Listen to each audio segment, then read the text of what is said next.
Nous sommes aujourd'hui avec Nadège Nicolas. Nadège, tu es pharmacien hospitalier.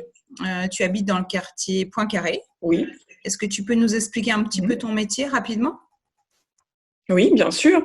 Alors, moi, je suis donc pharmacien au centre anticancéreux de Nancy et je travaille au sein du centre et je suis responsable de l'unité qui fabrique les chimiothérapies pour les patients. Est-ce que tu peux nous expliquer un petit peu ce que c'est une journée type? Alors peut-être plus en ce moment, particulièrement pendant le confinement. Est-ce que ça a changé tes habitudes de travail, par exemple?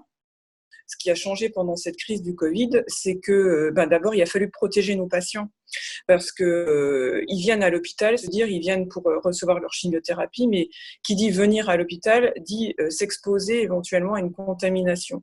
Donc il a fallu réorganiser toute notre activité au sein de l'hôpital pour protéger nos patients, protéger le personnel et pouvoir continuer à les soigner. Parce que le cancer, il n'attend pas, il continue lui à évoluer. Donc il fallait absolument mettre en place toutes ces mesures de protection pour pouvoir continuer à soigner nos patients et qu'il n'y ait pas de perte de chance. C'est très important pour nous. Et vous êtes en effectif réduit à l'hôpital? Comment ça se passe? Alors, à l'hôpital, bien sûr, il y a eu des patients, il y a eu des professionnels de santé qui ont eu le Covid.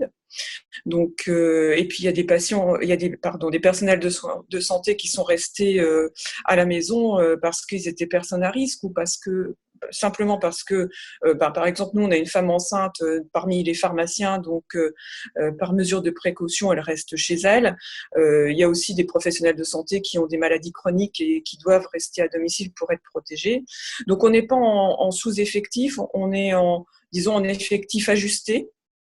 Et d'un point de vue peut-être un peu plus personnel maintenant, comment ça se passe? Alors, voilà, ton rythme de travail reste le même, ça on a bien compris. Après, je sais pas, en famille, tout ça, avec des enfants peut-être, comment ça se passe? Oui. Là, c'est un peu particulier parce qu'en fait, il n'y a que moi qui travaille actuellement à la maison. Les enfants sont confinés, les 3 enfants, et puis mon conjoint est en chômage partiel. Donc, il n'y a que moi qui pars le matin. Donc, eux, ils trouvent que j'ai de la chance parce que je peux sortir. Moi, j'aimerais bien rester un petit peu confinée de temps en temps parce qu'il y a la fatigue physique, mais il y a aussi la fatigue psychologique, hein, parce que c'est quand même, il faut s'imaginer qu'à l'hôpital, il y a une tension quand même. Et puis, si on va un petit peu plus loin, là, on commence à parler de déconfinement. Euh, Quelle est ta vision sur Nancy, sur notre ville, sur cet après, justement? Est-ce que tu penses que des choses vont changer? Est-ce que toi, tes habitudes de consommation vont évoluer? Est-ce que tu vas avoir un regard nouveau sur la cité? Je pense qu'on ne pourra pas reprendre notre vie comme elle était avant, c'est pas possible. On ne peut pas oublier cet épisode, d'autant qu'il y en aura peut-être d'autres malheureusement derrière.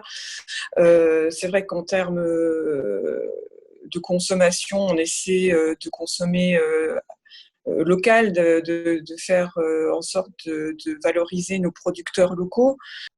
Voilà. Est-ce que tu veux ajouter quelque chose d'autre? Oui, c'est vrai qu'à l'hôpital, psychologiquement, ça a été très difficile parce que, notamment pour nos patients hospitalisés qui n'ont plus de droit, qui n'ont pas eu de visite pendant des semaines, ils n'avaient plus le droit d'avoir de visite. Et je pense que là, il y a vraiment quelque chose qui s'est joué en termes de solidarité, hein. On essaie vraiment. Moi, je vais voir, par exemple, j'ai la maman d'un ami d'enfance qui est hospitalisée depuis 3 mois. Elle a aucune visite depuis le 16 mars. C'est très compliqué, hein. Je pense qu'au niveau éthique, il va falloir qu'on revoie tout ça parce que on a vécu vraiment et on vit encore une période très compliquée de relation avec nos patients. Et c'est psychologiquement très compliqué à gérer au quotidien. D'accord. Voilà. Eh ben, merci Nadège pour ton témoignage, en tout cas, d'avoir apporté ton expertise sur ce sujet. Et puis, bon courage et à bientôt. Oui, merci, à bientôt.